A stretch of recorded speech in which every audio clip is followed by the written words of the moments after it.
In 1972, the Sunshine Silver Mine near Kellogg, Idaho was considered the deepest and richest silver mine in the nation, according to the Spokesman Review that year.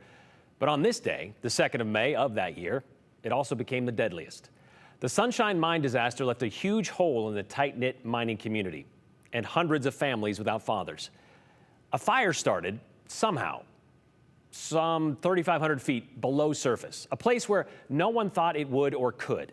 And it was burning undetected for hours near the air intake side of the mine where the fresh air was supposed to be coming in, which also helped fill the nearby tunnels with smoke and carbon monoxide.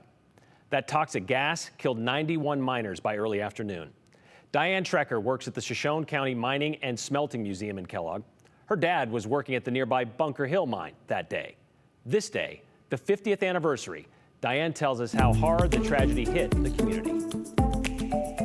You know, it's kind of like our 9/11 here in Kellogg.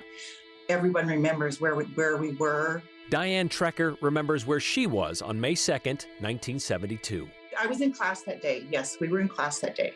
I was a senior in high school at Kellogg High School that year.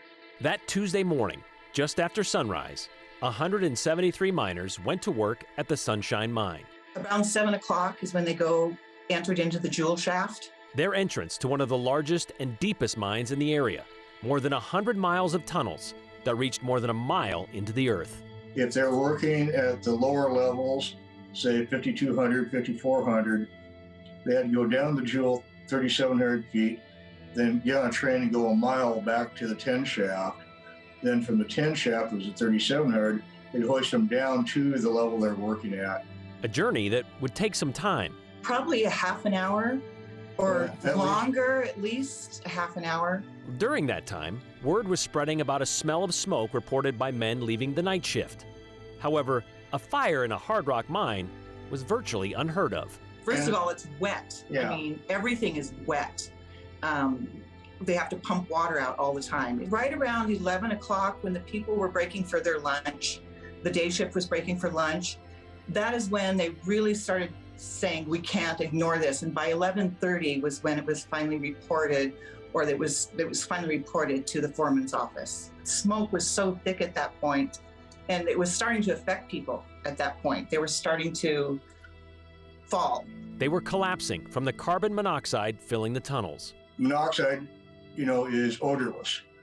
And they found a lot of the people on 46, 48, 52, 54, sitting with their lunch open, their sandwich out, a couple had their cup of coffee balanced on their knee, and they just died.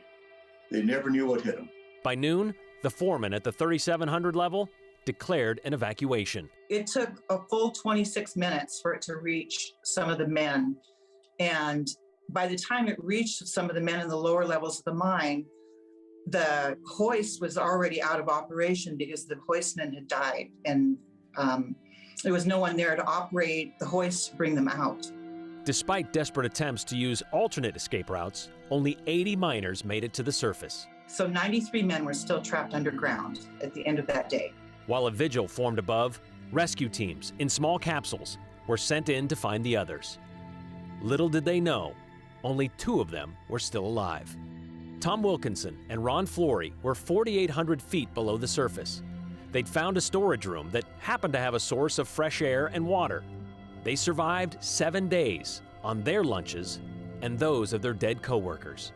Tom and Ron walked out on May 9th and spent that night in the hospital. The next morning, they were served top sirloin steak and a beer and went home that afternoon. They were the lucky ones. 91 others were not. To this day, the Sunshine Mine disaster remains the deadliest mining accident in Idaho history. And it affected everybody in this community. Governor Cecil Andrus showed up the next day to join the families in standing vigil for hours and the days following. President Richard Nixon asked the Federal Bureau of Mines to investigate. And it soon became known many of the miners were unprepared for such an event, almost all of them. According to Diane, there hadn't been a lot of training for the men on how to use the self-resuscitators they had down in the mines, and that would have saved their lives.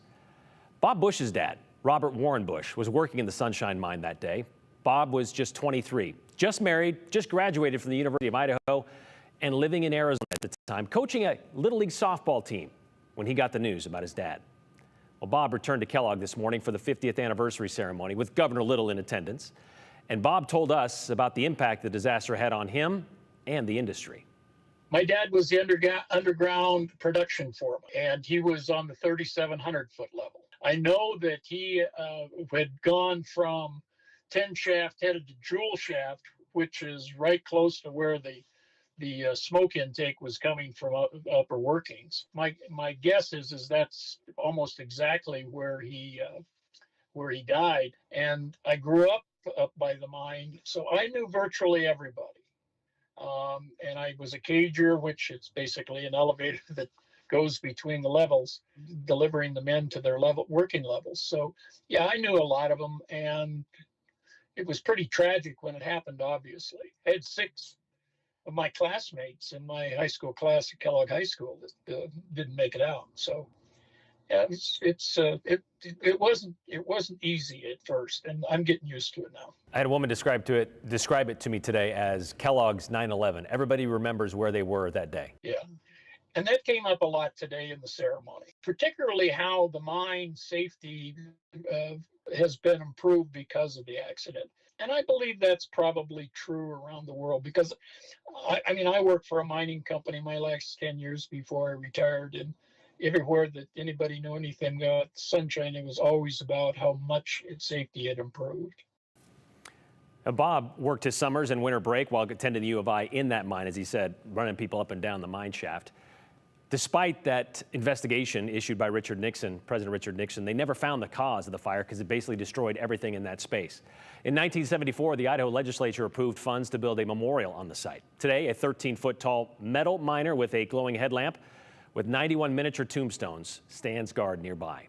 In this past legislative session, lawmakers in the House passed a Miners Memorial Day resolution, meaning every year on May 2nd, they will commemorate the contributions and sacrifice of miners throughout Idaho history and the 50th anniversary of the Sunshine Mine fire.